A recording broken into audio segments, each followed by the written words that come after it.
The participation of people in their neighborhoods can drive big changes in their health communities. Welcome. It's Wellness Week in the Americas 2022. This year's theme is Our Planet, Our Health, which focuses its attention on the urgent actions needed to keep people and our planet healthy. Today, we're going to discuss an important topic: how can we promote health and well being in our neighborhoods? I'm your host for today, Tanya Maxwell Major from the PAHO WHO Bahamas office, and I need you to help me welcome our special guest for today. We have Priyanka all the way from Trinidad and Tobago. Priyanka, introduce yourself, please. Hi, good afternoon, everyone. My name is Priyanka Lala. I'm 16 years old and I was born and raised in the Twin Island Republic of Trinidad and Tobago. I'm the first UNICEF Youth Advocate for the Eastern Caribbean area, and I'm also a child rights ambassador and a climate activist since I was 10. That's exciting. Welcome to the show. Next, we have Ahmad Gums from St. Martin. Welcome, Ahmad. Hello, good afternoon. I am Ahmad Gomes, founder of Men's Mental Health Awareness here in St. Martin. Started off as a campaign, now heading towards a nonprofit foundation. 26 years old of age and residing on that side of St. Martin. Well, it's great to have you here. And we Thank have you for one of having our, me. not a problem, and we have one of our own, Dr. Fernanda. Go ahead, Dr. Fernanda. Introduce yourself to Hi, our guests. good afternoon. Thank you, Tanya. Good afternoon, everyone, and thank you, Priyanka and Ahmad, for being here with us. I'm Fernanda Lanzagorta. I'm an international consultant on health promotion here at the Pan American Health Organization. And it's a pleasure to have each of you here. I know that you're excited to talk about this topic. I could see the looks on your faces, but we want to welcome our listening audience as well and those who are tuning in to the social media platforms. We encourage you to share the link, share it with your family, your friends. Let's get the message out there. Let's promote health in our communities. And let's get right into the discussion. So, we're focusing on we're celebrating this year our health, our planet for World Health Day. And now, for our Wellness Week in the Americas, we are celebrating our health, our neighborhoods. So, we wanted to find out an important topic, Dr. Fernanda. Why is it important for our communities to be healthy? Thank you, Tanya, for the question. So, as you mentioned, this year we are focusing in our neighborhoods as drivers of promoting health. So, our communities, our population is important that we maintain and we foster that social cohesion that also has an impact on our health and well being, our physical, mental, well-being and health. So I think this year we wanted to focus on those communities living in the neighborhoods, but also in the neighborhoods itself as drivers for fostering health and well-being in the Americas. And that's very important. So, I'm going to ask the panel. Of course, Ahmad and Priyanka, you're a little bit younger, but when we think about memories growing up in our neighborhoods, what is a memory that stands out to you most that encouraged health within your community? Maybe an event, maybe it was a routine, something. Is there anything that stands out to you from your maybe your childhood where you had a memory where health promotion was common? Yep, correct. Go share it with us. Yeah, so growing up in downtown Phillipsburg of St. Martin, Hmm. nearby the Great Bay Beach, my family were known for fishing, a lot of water sports in the ocean and so forth. So we learned to swim that way. Learning to eat the sea animals like fishes and so forth, whelks, conchs, you name it. Um, I must say that also contributed then in understanding how active you can be in your community, seeing our community had a lot to offer Hmm. in within that time. And that's a great memory, Ahmad. What comes to mind, the first time I caught a fish. The Bahamas has many islands, and we were on the island of Andros, and we had just came in on a boat, and we were on the dock, and I really wanted to try to catch a fish. And I remember my family was there, just as you talked about. We had a little setup, And I remember I was in jeans and heels and I was sitting on the dock, but I was determined to catch my fish. And I was so happy when I finally caught my fish. And it was a time for us to bond. We were able to cook the fish together and, enjoy the time. And these are the activities that we want to encourage within the community. Spending time, getting active, enjoying the marine world where Correct. possible, and make it a fun experience. So, Fernanda, going back to you, what role does the government play in improving the quality of life in our neighborhoods? Well, governments play a key role as well as communities in exactly facilitating these spaces for communities to have a voice, to participate in the decision making that decision making of policies that influence their health. So that's one main aspect, but also we invite them, and I think governments are key in promoting public policies that Hmm. favor health, so they don't focus only on prevention and disease, but that favor health and well-being. And this is by collaborating with other sectors like transportation, like parks and recreation. So all these elements that have a say in how we live our lives and how we live a healthy life. That's an important point. Thank you for that.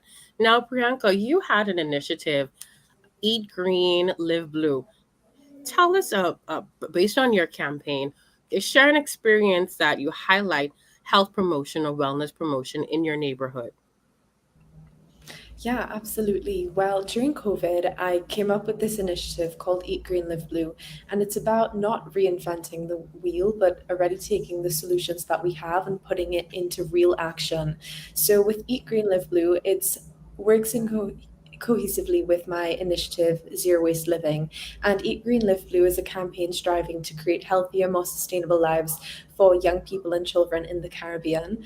And the Hmm. campaign encourages us to look at how and what we are eating and the overall effect that this has on our health and also the environment. So, Eat Green focuses more on our food system, specifically looking at what we're eating, where we're sourcing our food, and alternative solutions to build greater awareness about where our food comes from and what is in our food, as well as Living Blue, which looks at how we can eat green environmentally through sustainable and environmentally friendly solutions and supporting local farmers, planting our own foods, doing home gardening, and just participating to ensure that we not only look after our health but also likewise our environment.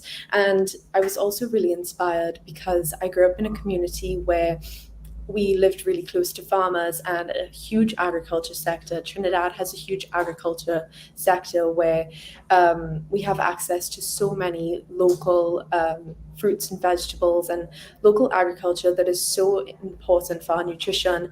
And this was something that my parents really ensured was maintained in our household, ensuring that instead of buying from the local supermarket, we went straight to the farmers and those who were producing these nutritious fruits and vegetables. And I wanted to translate this into an initiative that people could do on their own, on an individual level, where real climate action could be taken without having to have major expenses or life changing decisions, where we could simply plant home gardens, kitchen gardens to ensure that we were eating better, providing nutritious meals for our children, especially during COVID-19, where the non-communicable diseases were highlighted, especially in young people and children.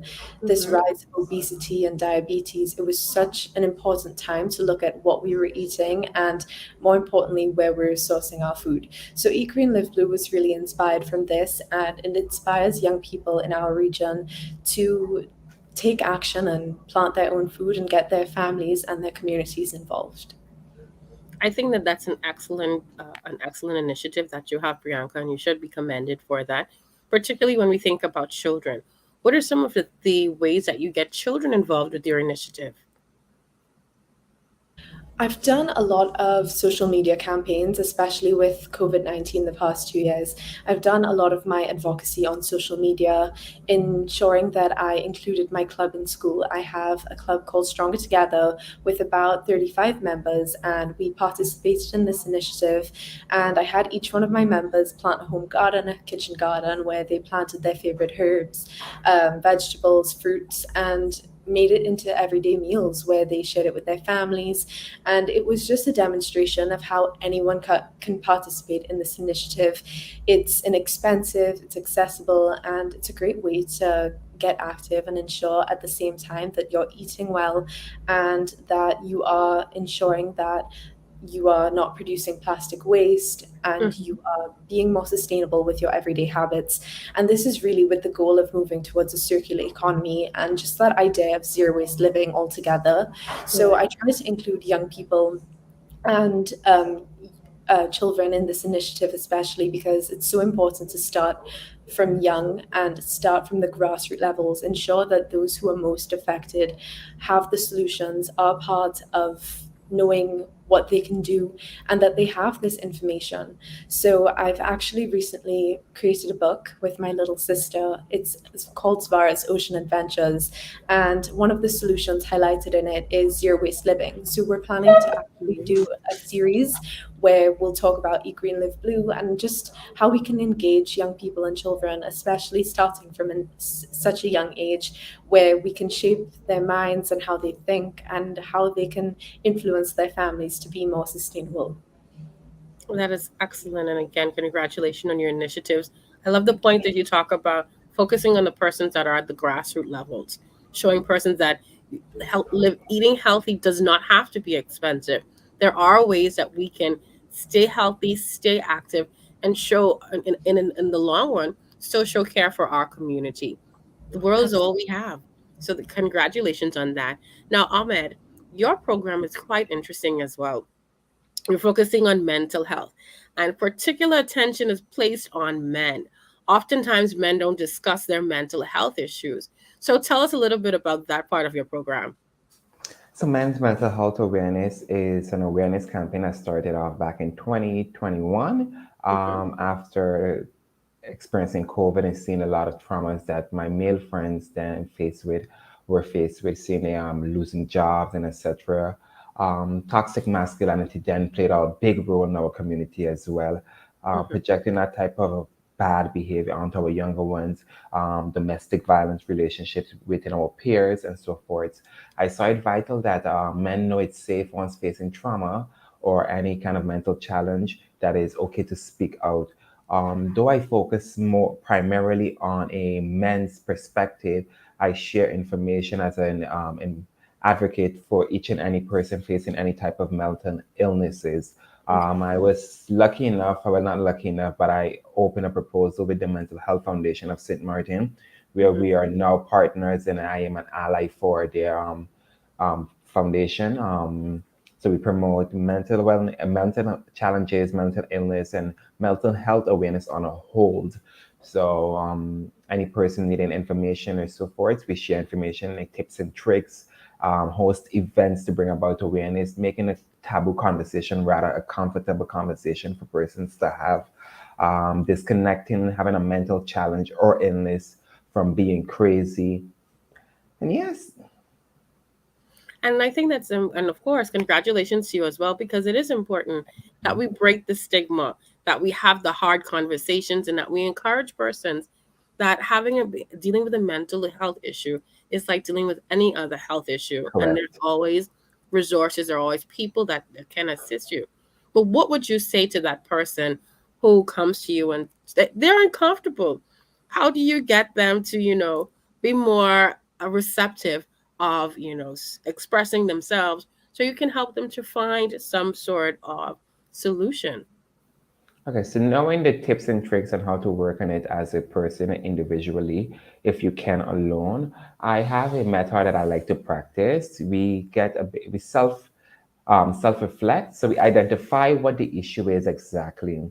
We Hmm. get selfish with ourselves. So that time we take to isolate ourselves, deal with this issue, deal with it the way it's supposed to be dealt with. We practice self love. So this way, once we practice self love, we have enough loving within ourselves that we're able to distribute love when we go back out there. So you get right back at it. Um, you get back right to your daily routine, your life, and you move forward from that challenge that you probably bumped into that could have caused a illness or so forth. Um, if those methods do not work for you, I encourage you to speak to someone rather a professional, a therapist, a psychologist, if necessary. But I believe we need to start self-reflecting so we are able to identify the issues we are facing and tackle them before they get too far. I think that's really important what you said. And again, what you're doing is an excellent job, and continue your methods. Continue to reach those who need help. And we talked about children. We talked about men in particular. Of course, women have mental health issues as well. No one is exempt, but we also have to take into consideration ways that we can help persons that are disabled, ways that we can help those in our community that are senior citizens. What are some of the ways, Fernanda, that we can engage to the senior citizens to be healthier in our community? Thank you, Tanya. And I think this goes back to what already Priyanka and Ahmad mentioned, that the COVID-19, the pandemic, left us with one of the main lessons learned of the importance of community, of building community, of having a community that supports each other. We have Hmm. seen many examples in this region about when the pandemic first started, the importance of neighbors, of community that was organized, for example, for elderly citizens to get their groceries, to get their medications, on promoting mental health and well-being through the virtuality that we were living and we're still living right now. So I think now that we're looking more of the recovery of the COVID-19 pandemic, one of the main elements were to include, for example, elderly, is to actually continue these efforts that were first established during the pandemic, of continuing this inclusion of them into, for example, the neighborhood decisions. For Hmm. example, promoting groups where they can also have a saying on things that they would like um, to be healthier, or things that they need. For example, the PAHO has an initiative on age-friendly cities that actually fosters this participation of elderly citizens by communicating also through public policies that look at their needs. So I think this is one of example that PAHO promotes. But I think what Priyanka and Ahmad have been doing in fostering this sense of community is key. I completely agree with you. And for persons who are interested in finding out more information about the Wellness Week in America's campaign, you can learn more about these initiatives from the local government and on an individual perspective. So you can promote health in your community by visiting www.paho.org slash en campaign slash wellness week 2022. Feel free to visit any of our websites or any of our social media pages for more information. But as we go on, I'd like to put this statement to the panel, and of course, anyone's free to join. There's a statement from PAHO that says a healthy neighborhood has basic services, places for safe walking, and safe areas for socializing. What are your thoughts about that? I'll read it again so you can think about it. A healthy neighborhood has basic services, places for safe walking, and safe areas for socializing. What are your thoughts? Tanya, if I can just jump into this question, I think Sure. definitely looking at it from a perspective as a child rights ambassador, it is a reflection on the rights of the child and our basic human rights to have an environment, to grow up in a community where we feel safe, we feel protected, we feel as though we can express ourselves, and we have opportunities to share and become who we are. I think definitely starting from a young age, looking at children and youth, adolescents, it's so important to have a foundation where they can grow into their full potential and they have opportunities, the infrastructure, the resources to achieve this. And I think that this is a call to action for our policymakers, for our governments to create programs for education, specifically educating households, educating parents and guardians, and even schools and communities, community outreach programs. Because a lot of the time people think, oh, well, you can learn this at home, your parents can teach you this. But in many of the cases, this is not true. A lot of children and young people don't grow up in homes or communities where their parents have the knowledge Mm-hmm. to give them the resources or even demonstrate how this can be achieved. So it's so important that teachers are given the resources to ensure that these young people have what they need and have what they need to know in school environments. Especially looking at a study that was highlighted, I believe, last year, it showed that almost 80% of teachers were not confident in teaching about climate change. So this is just a small example to demonstrate that the knowledge gap is so huge. So it's important that education and the information and knowledge is given to ensure that we can have communities that are safe, that are conducive for children to grow up in and feel safe and have that access to freedom and have the knowledge that they need to know in order to live healthy, safe, happy lives. Thank you. That's excellent. Come on, Ahmad, you want to join? Come on in. Yes, so I will also believe that being able to contribute to your community as an individual plays a big role in Mm-hmm. how a neighborhood can be healthy, opening opportunities within a neighborhood, programs where children or even teenagers are able to work throughout the neighborhood. What about collecting lawn in neighbors' yards, our elderly yards, and so forth? Opening projects that will actually benefit the neighborhood and its people. That's great. Thank you for that.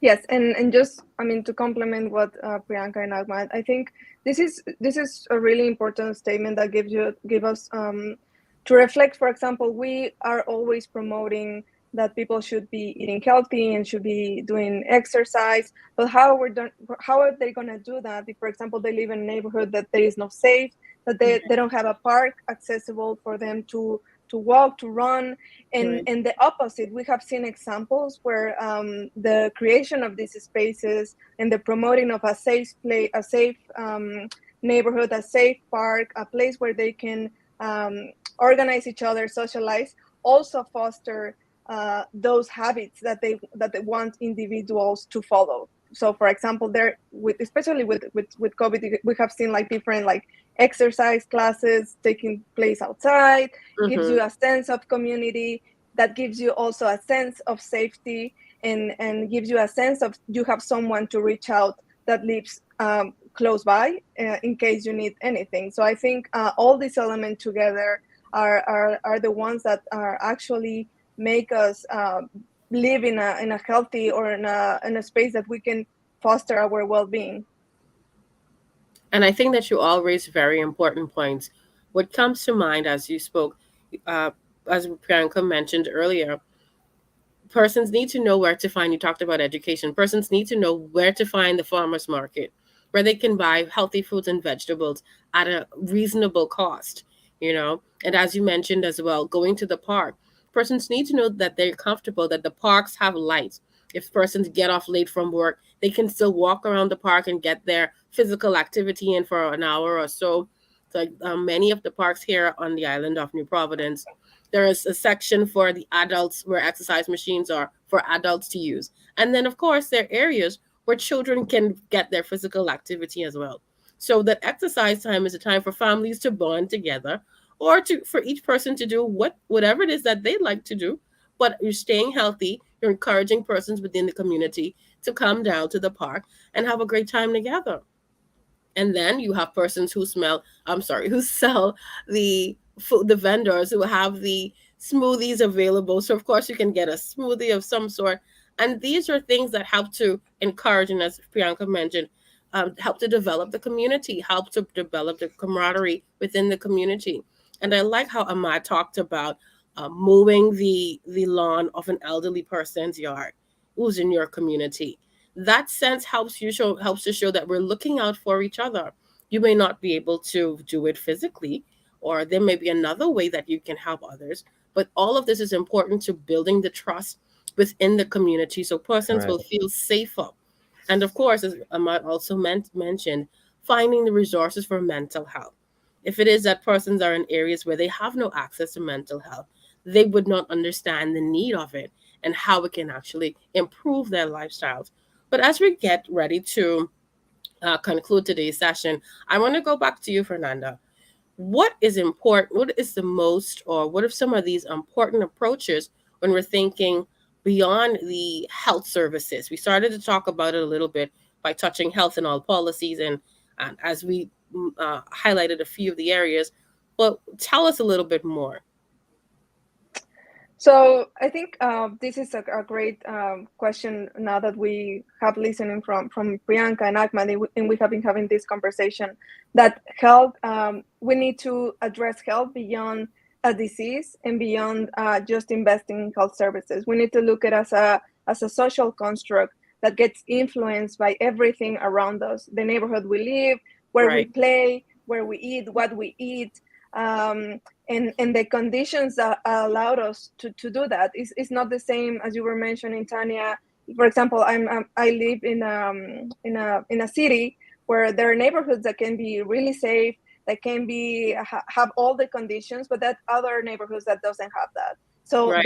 those elements affect the health and well-being of individuals uh, by the condition of their environment.